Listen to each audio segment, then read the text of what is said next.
अस्सलाम वालेकुम my YouTube families, कैसे हैं आप सब लोग। आज मैं आप लोगों के लिए लेकर आई हूँ मज़ेदार सी यूनिक सी रेसिपीज़ जो बहुत कम बनती है। बहुत कम लोग इसे बनाते हैं क्योंकि बच्चे पसंद नहीं करते।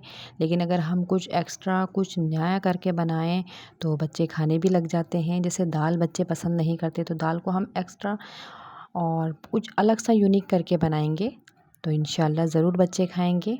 ये देखिए, हम अपनी रेसिपी की तरफ चलते हैं। बिस्मिल्लाहिर्रहमानिर्रहीम। ये देखिए, मैंने मूंग की दाल ली है और मसूर की दाल ली है। अच्छा, 1 पाव दाल है, ये दोनों मिक्स करके। तो मूंग की दाल ज़्यादा है, यानी 3 हिस्से मूंग की दाल के हैं और 1 हिस्सा मसूर की दाल का है। उसको मैंने रात भर भिगो के रख लिया था। फिर उसको सुबह मैंने थोड़ा-सा पानी डाल के ब्लेंडर में इसको पीस लिया है। ये देखिए, इस तरीके से ये ऐसे पिसेगी। आप इसको सिल पर भी पीस सकते हैं। वैसे ये 2 से 3 घंटे के अंदर भी अगर आप भिगोएँ तो भी ये बहुत अच्छे से हो जाती है। फिर आप इसको सिल पर पीस लें या ब्लेंडर में पीस लें। अब हम इसके अंदर मसाले शामिल करेंगे। ये गरम मसाला है, ये 1 टीस्पून डाला है मैंने इसके अंदर। हल्दी पाउडर है, ये हाफ़ टी स्पून। नमक डाला है मैंने हस्बे ज़ायक़ा, जितना भी आप लोग पसंद करते हों। पिसी हुई लाल मिर्च है, ये भी 1 टीस्पून डाली है मैंने इसके अंदर। और 1 चुटकी अजवाइन डाल रही हूँ, इससे बहुत अच्छा टेस्ट आएगा, बहुत अच्छी खुशबू भी आएगी। हरा धनिया है, ये आधी प्याली शामिल की है मैंने। हरा धनिया हम 1 गड्डी लेते हैं तो उसमें से हाफ़ हम इसके अंदर डाल देंगे और इसको आप अच्छी तरीके से मिक्स कर लीजिएगा। ये देखिए, स्पून की मदद से हम बहुत अच्छे से सारा मसाला इसके अंदर मिक्स कर लेंगे। ये बेसन हो गया हमारा, दाल का जो बेसन होता है ये वो बन गया है। बहुत अच्छे से हमें इसको मिक्स करना है ताकि मसाला अच्छी तरीके से मिक्स हो जाए। अच्छा, किस-किस के घर पर ये बनाई जाती है प्लीज़ आप मुझे कमेंट करके बताइएगा। ये थोड़ी सी देर के लिए 5 मिनट के लिए मैंने इसको ऐसे ही रख दिया था। ये दूसरी तरफ प्याज ली है मैंने 4 अदद, इसको ब्लेंडर कर लेंगे हम मसाले के लिए। अच्छा, पकौड़ियों को हम फ्राई कर लेंगे। जो पकौड़ियाँ हमने बनाई थी, ये देखिए, जो बेसन हमने तैयार किया था उसकी पकौड़ियाँ बना लेंगे। चमचे की मदद से हम इसको इसके अंदर डालेंगे थोड़ी सी गोल-गोल, ताकि अच्छे से बन जाएँ, ये दिखने में भी खूबसूरत लगें।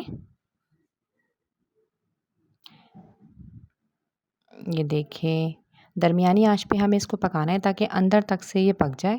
अगर आप तेज़ आँच पे पकाएँगे तो वो ऊपर से तो फ्राई हो जाएँगी, लेकिन वो अंदर से थोड़ी-सी कच्ची रहेंगी। तो इसलिए दरमियानी आँच पर ही पकाइएगा। ये देखिए, सब हो चुकी हैं, अब हम इसको निकाल लेंगे। इसी तरीके से सारी पकौड़ियाँ बना लेनी हैं हमको। जितना भी हमारे पास दाल का बेसन होगा उन सबको इसी तरीके से पकौड़ियाँ बना के फ्राई करके रख लेंगे हम एक साइड पर। अब दूसरी तरफ हमने बर्तन ले लिया है जिसमें हमें इसका मसाला तैयार करना है। इसके अंदर मैंने 1 एंड हाफ़ कप ऑयल डाला है क्योंकि ऑयल इसके अंदर ज़्यादा जाएगा। 1 टीस्पून ज़ीरा शामिल कर रही हूँ। ये देखिए, ज़ीरे में थोड़ा-सा कलर आ गया है तो मैंने आपको जो प्याज दिखाई थी पहले 4 अदद, उसको मैंने ब्लेंड कर लिया थोड़ा-सा पानी डाल के जूसर में। अब मैं इसके अंदर शामिल कर रही हूँ। जब प्याज हमने ब्लेंड करके इसलिए डाली है, इससे मसाला बहुत अच्छा सा बनेगा। जो अलग-अलग मसाला हो जाता है वो वैसा नहीं होगा। बहुत अच्छा और मज़ेदार सा मसाला हमारा तैयार होगा। प्याज का थोड़ा-सा कलर चेंज होगा तो हम इसके अंदर और मसाले ऐड करेंगे। ये देखिए, 4 अदद टमाटर लिए हैं मैंने। थोड़े से छोटे साइज़ के टमाटर थे तो इसलिए मैंने 4 अदद ले लिए हैं। वैसे 3 भी अगर लें तो उसमें भी काम चल जाएगा आपका, क्योंकि टमाटर बहुत महँगे हो गए हैं। सब्ज़ी तो सारी ही महँगी हो रही है। उसको भी मैंने जूसर में डाल के ब्लेंडर कर लिया था, वो इसके अंदर शामिल कर दिया। अब इसके अंदर हाफ़ टी स्पून हल्दी डाली है, 1 टेबल स्पून पिसी हुई लाल मिर्च डाल रही हूँ इसके अंदर मैं।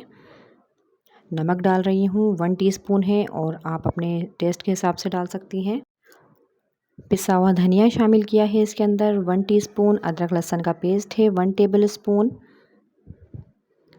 अब हम मसाले को अच्छी तरीके से भून लेंगे। तमाम मसाला एक जैसा हो जाना चाहिए। बहुत अच्छे से मसाले को भूनना है हमें ताकि कच्चापन निकल जाए, उसकी हींग निकल जाए।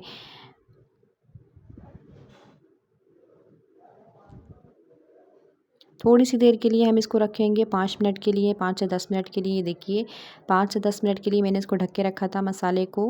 अब ऑयल इसका ऊपर आ चुका है तो हमारा मसाला तकरीबन तैयार है, ये भुनाई की तरफ है। अब हम इसके अंदर आधी प्याली दही शामिल करेंगे। ये प्याली मेरी तकरीबन आधी प्याली के करीब की है, मतलब इसका कि 1 पाव दही में से आधा हिस्सा हम अगर कर लेंगे तो वो आधा पाव रह जाएगा। तो ये प्याली मेरी इतनी ही मेजरमेंट की है। अब हमें इसके साथ भी भूनना है, दही के साथ हमने 10 मिनट तक भुनाई की है। तो ये देखें ये भी भुनाई पे आ चुका है। अब हम इसके अंदर पकौड़ियाँ शामिल करेंगे, जो हमने दाल की पकौड़ियाँ फ्राई करके रखी थी अलग से। अब हम इस टाइम पे इसको शामिल करेंगे और हल्के हाथ से अब इसको चलाएंगे हम।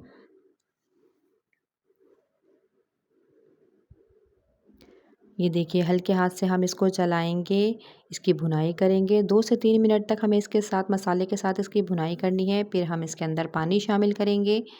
पानी थोड़ा सा ज़्यादा ही शामिल कीजिएगा क्योंकि पकौड़ियाँ पानी अब्ज़ॉर्ब कर लेती हैं, तो इसका मसाला और मतलब पानी इसका शोरबा ख़त्म हो जाता है थोड़ा। तो थोड़ी सी देर के लिए हमें इसके साथ इसको पकाना होगा। अब हम ढक के रखेंगे। ये देखिए अब हम इसको देख लेते हैं कि हमारी पकौड़ियाँ कितनी हो चुकी हैं। ये देखिए अच्छी तरीके से फूल चुकी हैं पानी के अंदर। अब 5 मिनट तक हम इसको और पकाएंगे। ये हमारा सालन बिल्कुल रेडी है, बहुत अच्छा सा। अब इसके अंदर हरी मिर्चें शामिल करेंगे, हरा धनिया शामिल करेंगे गार्निशिंग के लिए। और अब हम इसको सर्विंग डिश में निकाल लेंगे। अब मैं आपको निकाल के दिखाती हूँ कि हमारा सालन कैसा लग रहा है। ये देखिए माशाल्लाह बहुत ज़बरदस्त, बहुत मज़े का। जो मेरे चैनल पर नए हैं वो प्लीज़ मुझे सब्सक्राइब कर लीजिए। दुआओं में मुझे याद रखिएगा और आने वाली वीडियो तक के लिए अल्लाह हाफ़िज़।